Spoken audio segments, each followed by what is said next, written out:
Kamusta mga Repapitsi? Alex Honce to. Nandito na naman tayo sa aking panibagong video na kung saan ay ang magiging topic natin or tatalakayin natin is all about mutual fund. Paano ba tayo nananalo at paano ba tayo natatalo? Ganito yan. Meron akong ginawang video about mutual fund na kung saan in-explain ko ang basic information o paano ba nangyayari ang mutual fund. Pero gagawin natin ay i-explain ko uli para just in case na hindi nyo napaload ang aking other video about finance, business, investment, whatever. So, para sa mga hindi pa nakakapaload noon, ibibigay ko yung quick information about mutual fund. Okay? Mutual fund. Okay? Ang mutual fund, may isang tao dyan na tinatawag na middleman na nag-handle nung pera mula sa investor. Ang tawag doon sa taong middleman na yon ay fund manager. Fund manager ang tawag doon sa may middleman na yon. Ngayon, ano ang purpose or ano ang obligation ng isang fund manager? Ano ba ginagawa ng fund manager sa mutual fund? Ang fund manager, siya yung kumukolekta, kumakamig ng mga pera ng mga investors. Simula sa maliit at big time investors. Kunyari si Alex Honce 1, Alex Honce 2, Alex Honce 3, Alex Honce 4, Alex hanggang sa ilang piraso, kukunin yan ng fund manager. And then after that, yung mga pera na, siyempre, kolekta siya ng kolekta at lalaki ng malaking isang fund yun. Kung titingnan natin, mutual fund. Ano ba ibig sabihin ng mutual fund sa palagay nyo? So, nagkakaroon kayo ng some kind of mutual understanding between investor and the fund manager. Okay, so ganito gagawin natin sa pera natin. Ganito gagawin natin sa pera mo. Palalaguin natin, bibigyan kita, ganito, ganyan. Kumbaga, nagkaroon kayo ng mutual understanding. Pero, since pera pinag-usapan, kaya nangyari, imbis na mutual understanding, mutual fund. Nag-guess nyo ibig sabihin? Kaya, mutual fund ang tawag sa ganun, na kung saan mag-i-invest ka sa ganitong klaseng financial instrument. So, yung fund manager, once nabuo niya na yung exact amount na kinakailangan niya, lahat ng pera na nagmula sa mga investor, ang gagawin niya, itataya niya yung mga pera na yon sa government bond, treasury bonds, government policy, government securities, government certificates, stock market, pwede rin nilagay sa equity at pwede rin nilang ilagay din sa another mutual fund. Ilalagay nila sa lahat ng klaseng financial instrument na pwedeng kumita like 10% pataas, 'di ba? Ganun ang ano 'yon. So ngayon, naintindihan nyo, siguro naman kahit pa paano may nakuha na kayong idea doon. Sabihin na natin ay, ako nga pala, bago pala ako pumasok, ang mutual fund ay konektado to sa parang tulad lang din to ng stock market. Imbis na pumapasok ka o papasok ka sa stock market ng sarili mo para bumili ka ng shares and then bumili ka and then hold and then sell, parang ganun. Medyo pahirapan doon, pahirapan yung ganung klaseng diskarte, lalo na kung wala kayong idea about stock market. So, sa pamamagitan ng mutual fund, binabayaran mo ang isang fund manager, isang professional na tao para mag-trade ng perang ininvest ng kung sinong investor, i-trade yun at itaya yung pera na yun para kumita, di ba? Para magkaroon kayo ng passive income. So, imbis na ikaw yung magmo-monitor sa stock market, tapos titingnan mo yung mga prices, kailan ba yung mga peaks at saka yung average pricing ng isang stocks o whatever, ganon. Imbis na ikaw magmo-monitor, magba-buy and sell, parang ganon, hahayaan mo yung itong fund manager ang mag-handle yon para sa iyo. Ito professionally na gagawin niya yung trabaho niya para palaguin ang pera mo. Pero pag pumasok tayo sa mutual fund, sugal yan. O parang sugal yan. Everything naman, laging may sugal eh. Make some kind of risk na nabubuhay kapag tayo'y nag-i-invest. Sa negosyo, may risk. Sa mga investment na ganito, may risk. Kapag nag-abroad ka, naging OFW ka, may risk. Hindi mo alam kung hanggang kailan ka magtatrabaho doon at di mo alam kung anong klaseng bundo ang haharapin mo. Maaring ma-rape ka doon, mapatay ka lang doon. Diba? May risk. So, etong mutual fund, gano'n lang din. Walang seguridad kung kung magkano at kung gaano kalaki ang kikitain mo, o kung kikita ka o matatalo ka. Yan ang tawag na risk. So kinakailangan natin sumugal sa mga itong financial instrument. Pero hindi ko sinasabi totally masusunog kayo, malalagas kayo sa ganito. So pupunta na ngayon tayo sa kung paano nga ba tayo nananalo at natatalo. Okay? Sabihin natin na ang net asset value price ng mutual fund nung sumali ka, kunyari January, sumali ka unang buwan January, sumali ka, nag-invest ka ng 5,000, di ba? Nag-invest ka ng 5,000, pero nag-invest ka ng 5,000, pero ang net asset value price ng mutual fund, yung sumali ka sa mutual fund, ay 10 peso a share. 10 peso a share. So, ilang 10 pesos sa 5,000 na investment mo? Ano yan? Meron kang ano dyan? Meron kang 500 shares na hahawakan o mabibili sa 5,000 mo. 500 shares. Okay? Naintindihan yan? Yung pumasok ka sa mutual fund, ang net asset value price per share ay 10 peso lang. Pumasok ka, nag-invest ka ng 5,000. Sa 5,000 mo yun, sa 5,000 mo na yun, ilang 10 peso ang makukuha mo o ilang 10 peso meron sa 5,000. So i-divide natin, 5,000 divided by 10, parang ganoon, aabutin ng 500 ang mabibili mo sa 5,000, 500 shares. Kunyari, yung shares na yun, kahit anong pangalan. Kunyari, Meralco, Manila Water, ABS-CBN, kunwari, o kaya San Miguel Corporation, Jollibee, Ayala, whatever. Basta mga blue chips. So, 10 peso a share lang. 10 peso a share lang. Tapos 500 shares ang nabili mo sa 5,000 mo. Sabihin na natin, bago ka pumasok dito, sinet mo na sa isip mo na mag-i-invest ka dito for long term. It's either 3 years or 5 years or mas mataas pa doon. Isa talaga na lang natin na nag-invest ka dito at ang target mo ay up to 5 years. So 10 peso a share lang ito currently. 10 peso a share lang yung pumasok ka sa mutual fund. Ngayon, halimbawang tumakbo ang 5 years, ang naging net asset value price per share ng mutual fund na pinasukan mo ay naging 17 pesos na a share. Diba? Naging 17 pesos na a share. Kung matatandaan natin, yung una kang pumasok, 10 peso a share. 10 peso a share, diba? 10 peso. 17 na ngayon, pero yung last time, yung unang araw na pumasok ka, 10 peso lang. So, ibig sabihin, 17 minus 10, meron kang palugit na 7 peso as profits. Diba? Profits. Diba? 7 pesos ang profits mo. Sa loob ng 5 years, yung 10 peso a share, naging 17 na. So, ibig sabihin ngayon nun, meron kang 7 peso kada isang share nakita. So, gagawin mo ngayon yun, bibilang mo yan 7 times 500. So meron kang 3,500 nakita. Kasi gagawin mo ngayon yung 7 pesos ita-times mo sa 500 shares na hawak mo. Kasi sa 10 pesos a share, sa 5,000 mo nakabili ka ng 500. Pero tumaas nga yung presyo after 5 years. Imbis na 10 peso a share o yung net asset value ng mutual fund na pinasukan mo, naging 17 na. So ibig sabihin nyo, yung 10 pesos na binili mo, tumaas ang presyo, nadagdagan, naging 17 pesos. Ngayon, kung ano yung sumobra sa 10 pesos na pagkakabili mo dati, magsisilbing profits mo yan.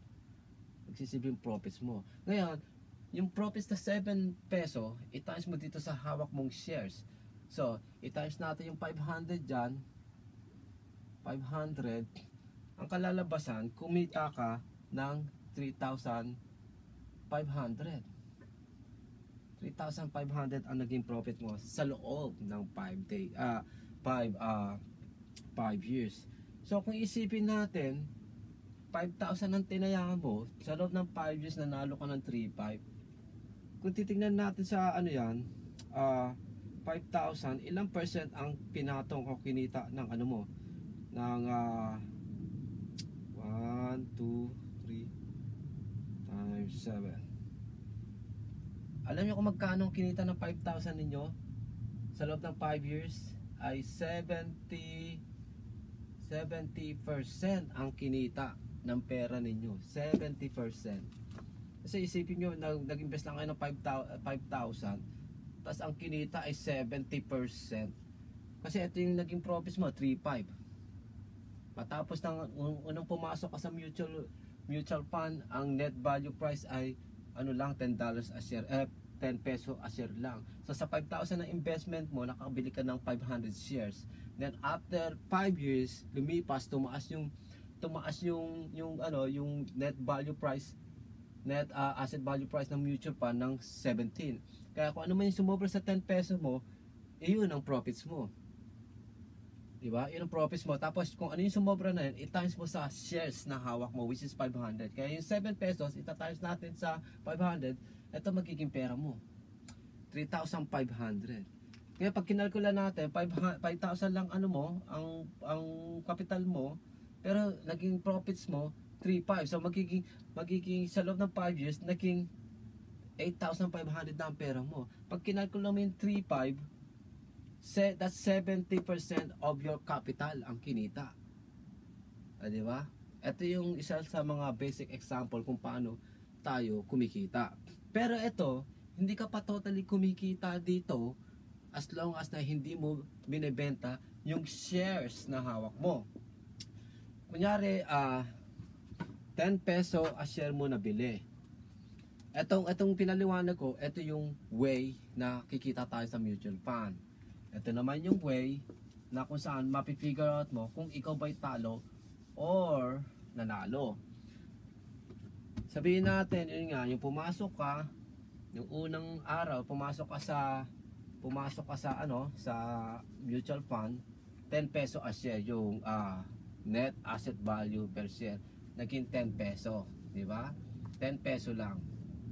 Sa 10 peso mo, sa 5,000 mo, nakabili tayo ng 500 shares.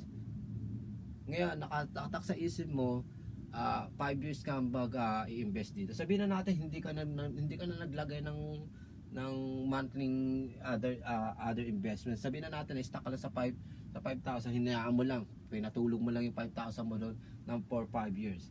Sabihin na natin, after 5 years, sa loob ng 5 years, ang naging net asset value ng mutual fund na pinasukan mo, naging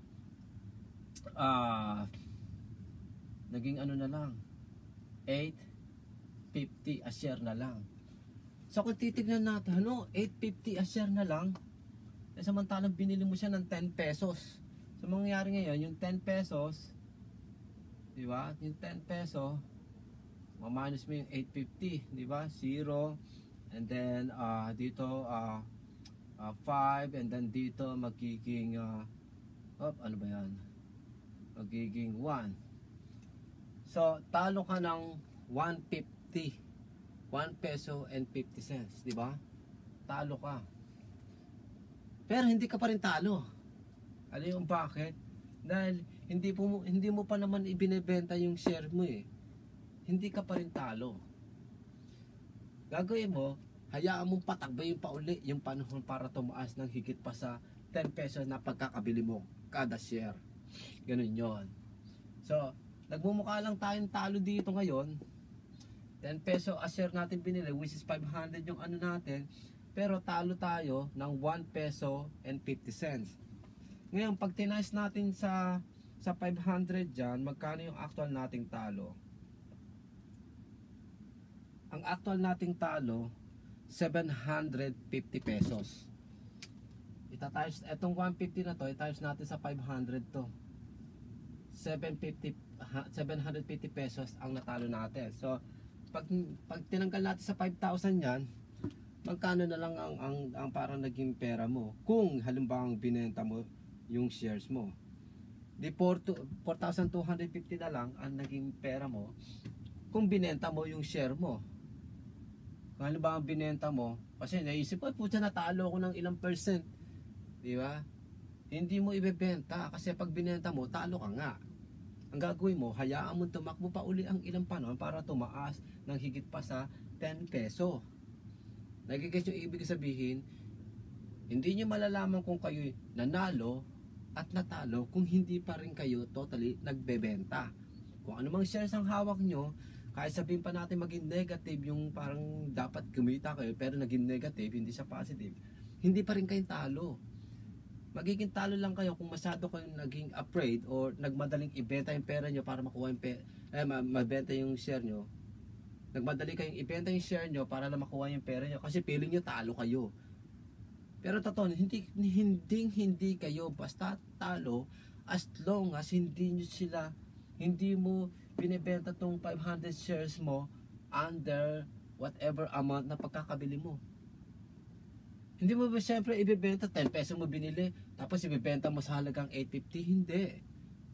Siyempre hindi mo ibibenta, i-hold mo yan. Maghintay ka uli ng panahon na lumaki ang net asset value price ng mutual fund na sinalihan mo. So balik ulit tayo dun sa sinabi ko kanina. Ang net value price, kunyari yun nga, sinuwerte tayo, naging net value price niya ay 17 pesos. Pero 10 peso mo lang nabili. So 17 ima-minus natin sa 10, meron tayong 7 na profits. Profits yan, profits, di ba?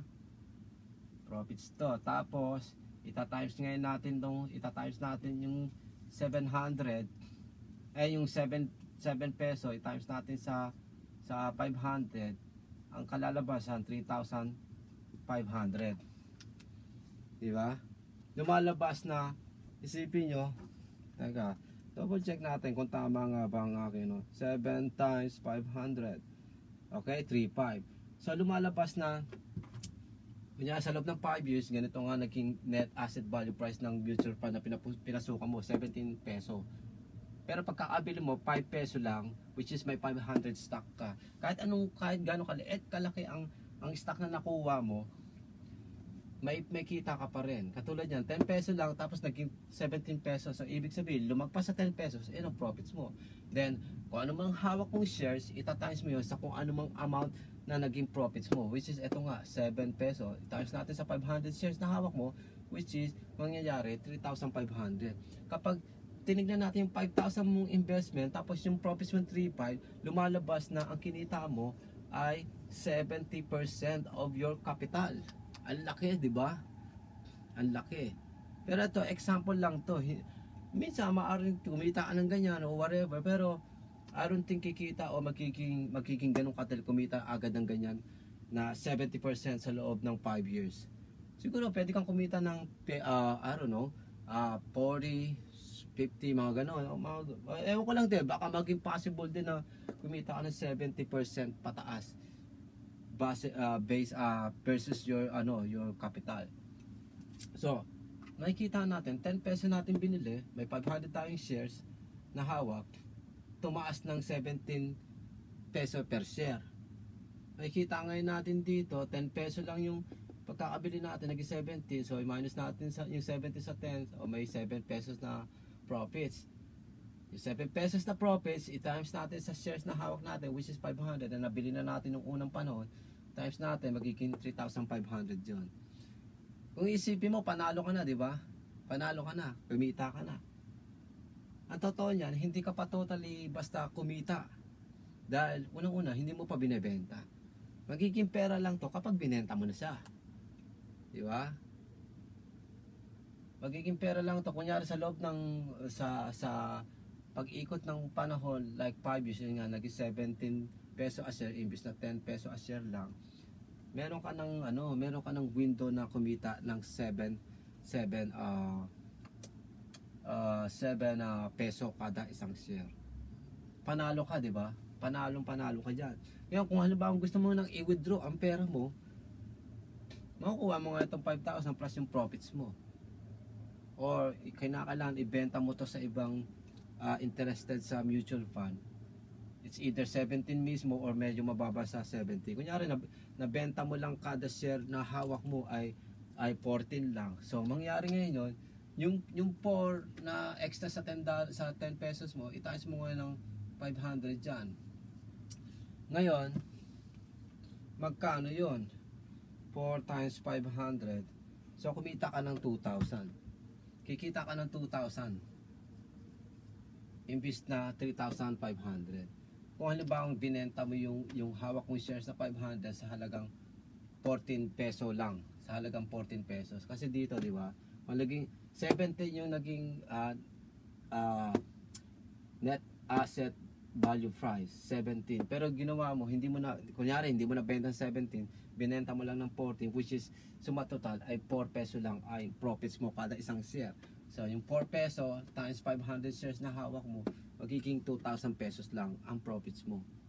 So ganun yun. So kung gusto mo lumaki yung kikitain mo o profits mo, hayaan mo lumaki. Hayaan mong tumakbo ang panahon para hindi lang 7 peso a share ang profits mo.